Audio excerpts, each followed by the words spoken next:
So we have to reach the goal, and well, you have roadblocks, you have pitfalls, you have stones, you have shrubs, you have thorns. All these things are there on the road. Uh, there are turns and twists. Every turn, if I'm going to be panicky, every roadblock, if I'm going to be panicky, I will not start at all. I'd rather stay where I am and then think, now, இது என்னப்பா ரொம்ப கஷ்டம், இது இல்லை போய் மாட்டிக்கு போனா, அது வேணாம் பார்த்துக்கலாம், வேறு ஏதாவது செய்வோம், for ESA things are available, etc.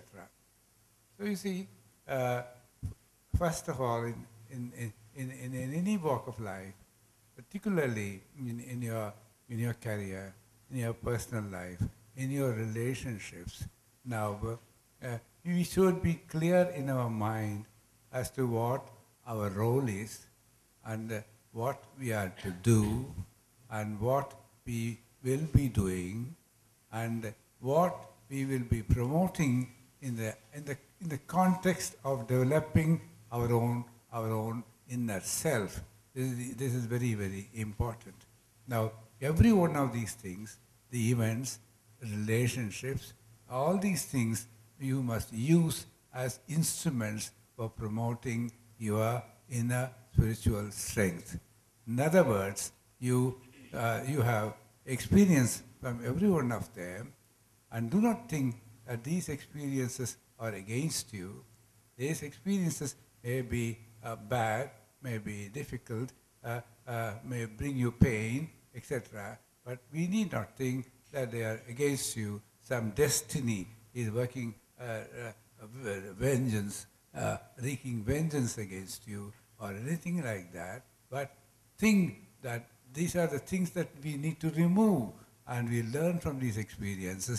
As we learn from these experiences, we become richer in our mental content, in our spiritual content.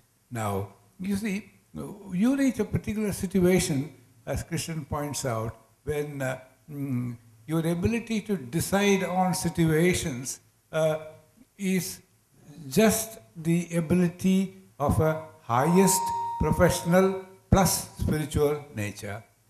Now, here, as he rightly said, you have no expectations. You perform your duty. You do what action is called for from you. And you have, if you come across situations, you manage them with the kind of expertise and skill that is already with you, and never losing your temper or mood or emotions at any particular time, because that's not part of the way in which you take a decision. You take a decision on a professional basis, which is also a spiritual basis, and you decide and you act, and not expecting results, you perform and leave the results to come by themselves, and you have done your job. Now, in fulfilling your job, in fulfilling your duty, there is a sense of satisfaction which you derive on its own. That's more important than any expectation. That's even more important than any expectation. You have derived a satisfaction. Now, big or small job it may be, you have done this for the day. I go to bed, hit the bed, and I know I've done this job, and I can sleep with a certain amount of satisfaction and peace. I think that's the best that you would have done. And that's God's gift to you. And that's, in fact, your highest spirituality. Now, therefore, unconcerned with the results, unemotional, and leading a life in which you are, by and large, free of any what may be called unsavory influences and emotional pressures. If you can lead your life, I think you are on the velvet, and you are really doing a job, your job by itself. Now, don't think that emotions are bad. Someone was pointing it out in yesterday or today. Don't think all emotions are bad. Emotions will come. Emotions are part of your mind. They are part of your being. Your brain is made that way. The brain is made that way. There is a small little gland in the brain called amygdala, which is a seat of emotions.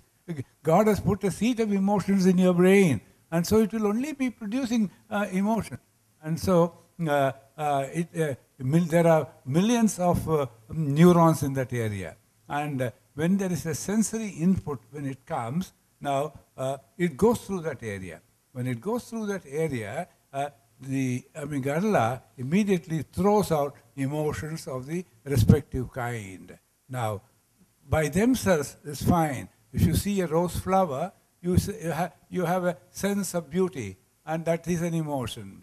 Well, if you see a bull chasing you, you have a sense of fear. That's emotion. That's the right emotion. Now, you need to escape. And you see a beautiful rose flower, you enjoy it. That's a right emotion. Therefore, there are emotions which are good and that to be properly exercised, and in fact, they may be life-saving and life-enhancing.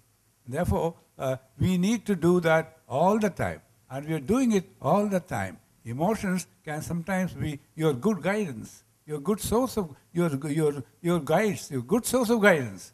In fact, some emotion can tell you, please don't go. It may be good. It may not be intellect that will tell you, but very emotion will tell you. If you remove it and then analyze it, you will see it actually comes from your better sense. The better sense we generally associate with the heart.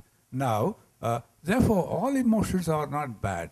The emotions are taking an unsavory character when they get related to, attached to the past, and attached to the future. The past, immediately amygdala says, let's see the storehouse, let's see what is happening in the memory. There are occasions where a similar thing happened. I saw in Ooty, I went to the rose garden, I was seeing a beautiful rose, immediately something struck me in my foot, and it happened to be a scorpion.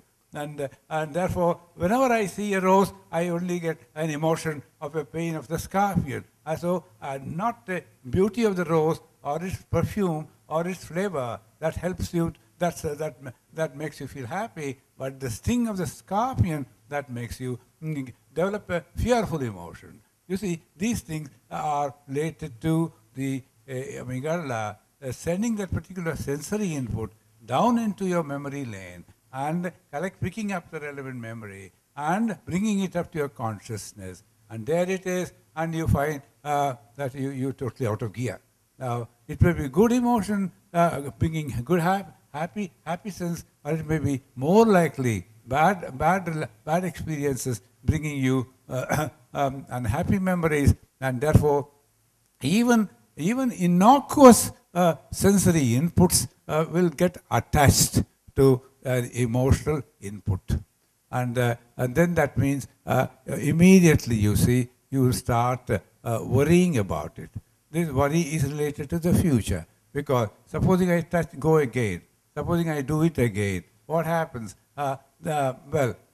Similar thing may happen. Rather, I don't go to the Rose Park at all. I rather not go there at all. It's full of snakes. It's full of scorpions. Why should you go there? Etc. You tell your children not to go there.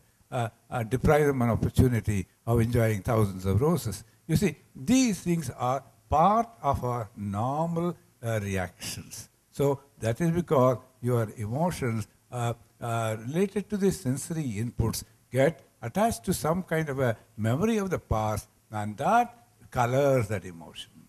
And when that colors that emotion, then it takes a different path altogether. And that throws you into a gear of uncertainty, and then your future looks troublesome, anxious, restless, and probably bleak. You see, this is how the whole thing happens. And most of our life is spent like this. Most of our life is spent like this. Well, it's some kind of an escape system which has been put into us by evolution. You can't say why. You can't say it's wrong. But we are trying to fight it in order to grow. So it is there as a part of an evolutionary system to caution you or to kind of give you cautionary signals so as to help you to save your life, to save yourself.